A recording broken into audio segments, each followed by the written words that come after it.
So in the last recording, I showed you how to set up an ice diagram, and the ice diagrams were pretty straightforward if you know what your initial and your equilibrium concentrations are for any of the substances. But what happens if you don't know which way the reaction is going to proceed?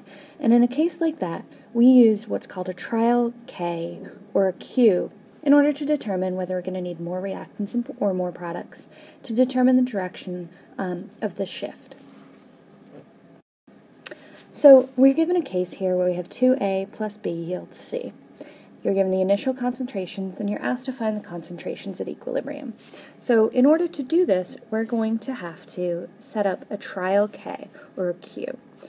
And we call it a trial K even though the expression is the same as the KEQ expression because we know our values aren't at equilibrium. So we know that our KEQ expression is the concentration of C raised to its coefficient over the concentration of A squared times B.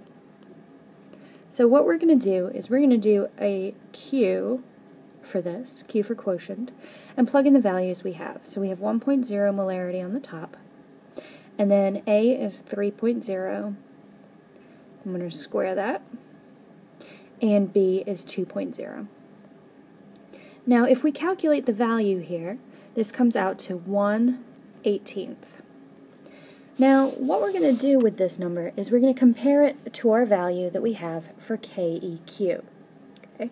Now, this is the value we would get if we plugged in these initial values. This is what we want the value to be.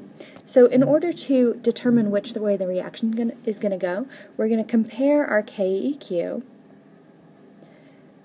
to our Q. Okay? Now in this case the Q is smaller than the KEQ. So that tells us that in order to reach equilibrium, we need to increase our trial, okay? And in order to do that, that means we're going to need more products. So if the KEQ is larger than the Q, that means that we need more products.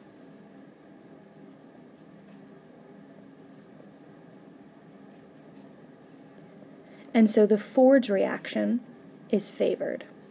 So it's going to shift to the right. And that'll give us more products.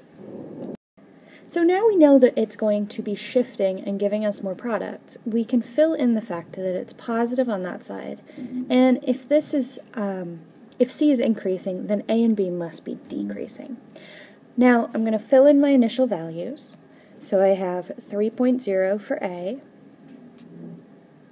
I have 2.0 for B, and I have 1.0 for C.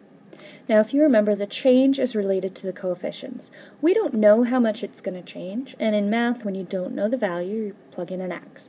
So in this case, we're going to plug in an x, but we're going to keep in mind the coefficients in front here.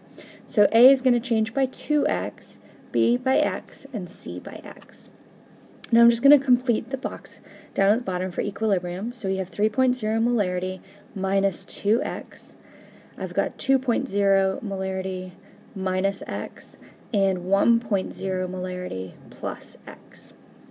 Now I can take this and plug it into my KEQ, and that's going to tell me that I have 1.0 plus x over 3.0 minus 2x squared times 2.0 minus x.